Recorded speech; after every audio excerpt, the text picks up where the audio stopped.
Kupa e Shqipërisë në volejboll për femra dhe meshkuj ka përcaktuar skuadrat që shkojnë në fazën gjysmëfinale. Nga dy ekipet e vllaznisë, ai femrave nuk ja arriti një objektivi të tillë, ndërkohë që meshkujt u kualifikuan në gjysmëfinale. Ndeshja vendimtare e femrave ishte ajo me Dinamon, me të cilën u ballafaqua këtë fundjavë. Skuadra drejtuar nga trajneri Dorian Tafa filloi shumë dobët ndeshjen, teksa në setin e parë nuk arriti të shkojë më shumë se në kufirin e 7 pikëve ndaj 25 të kundërshtarit. Seti i dytë ka një përmirësim, por përsëri humbje me rezultati 25-13. I treti regjistron 2 më shumë se sa seti i dytë, duke fiksuar shifrat 25-15 dhe në fund të gjithë ndeshjes Dinamoja fiton 3-0.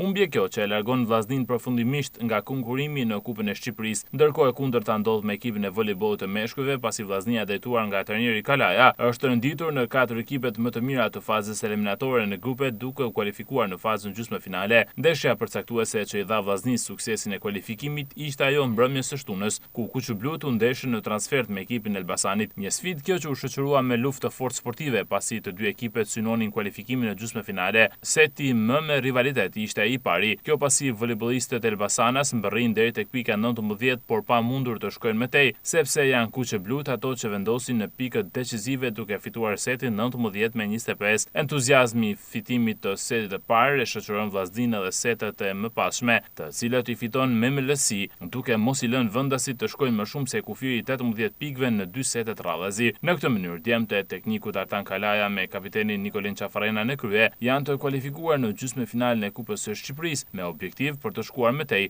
drejt fitimit të trofeut.